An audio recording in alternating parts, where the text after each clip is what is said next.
जय श्री राम। आप सभी का अमृत कथा कहानी चैनल में स्वागत है। आज इस वीडियो में हनुमान जी व्रत कथा सुनेंगे। केशव दत्त नाम का एक ब्राह्मण था जो अपनी पत्नी अंजलि के साथ ऋषि नगर गांव में खुशी से रहता था। गांव के सभी लोग ब्राह्मण परिवार का बहुत सम्मान करते थे। उनके पास खूब धन संपत्ति थी, लेकिन उनकी कोई संतान नहीं थी। इस कारण दोनों पति पत्नी दुखी थे। पुत्र प्राप्ति के लिए दोनों हनुमान जी की पूजा करने लगे। ब्राह्मण हर मंगलवार जंगल में हनुमान जी की पूजा करने के लिए जाता था। पत्नी घर में ही महावीर का व्रत रखा करती थी।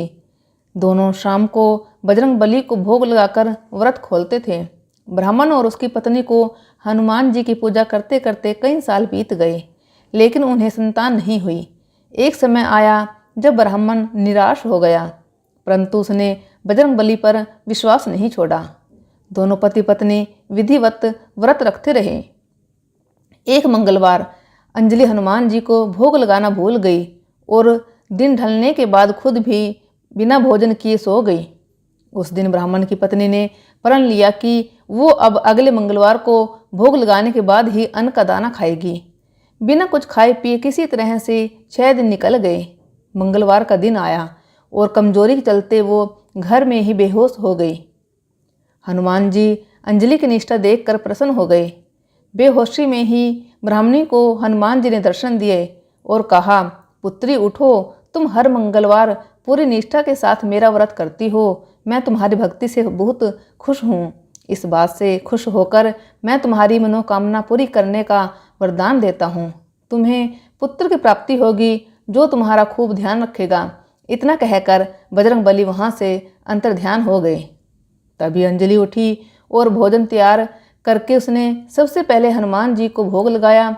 इसके बाद खुद भी भोजन किया। केशव दत्त घर लौटा तो ब्राह्मणी ने उसे पूरी बात बताई। पुत्र वरदान की बात सुनकर ब्राह्मण को यकीन नहीं हुआ और वह अपनी पत्नी पर शक करने लगा। उसने अपनी पत्नी को बोला, तुम झूठ बोल रही हो, तुमने मेरे साथ धोखा किया है।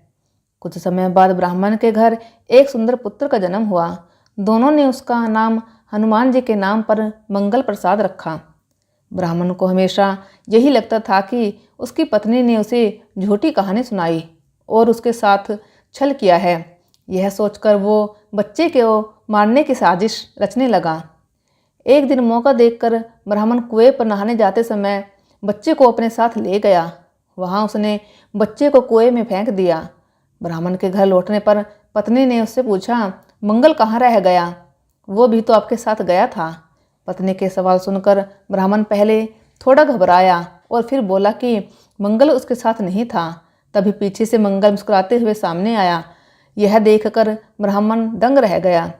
केशव दत्त को रात को यह सोच सोचकर नींद नहीं आई कि मंगल दास कैसे घर वापस आया। उसी रात बजरंगबली ने ब्राह्मण को सपने में दर्शन दिए। हनुमान जी ने कहा, मेरे प्रिय पुत्र, यह तुम दोनों का ही बेटा है। मैंने तुम्हारी और तुम्हारी पत्नी की भक्ति से खुश होकर तुम्हारी मनोकामना को पूरा किया था। अपने पुत्र मंगलदास को अपना लो और अपनी पवित्र पत्नी पर शक करना छोड़ दो। सुबह उठकर ब्राह्मण ने सबसे पहले अपने बेटे को गले लगाया, फिर अपनी पत्नी से माफ़ी मांगी। उसके बाद ब्राह्मण ने अपनी पत्नी को बताया कि वो किस तरह उस पर शक किया करता था और मंगलदास को अपना पुत्र नहीं मानता था। ब्राह्मण की पत्नी ने उसे माफ़ कर दिया और तीनों साथ में खुशी खुशी रहने लगे।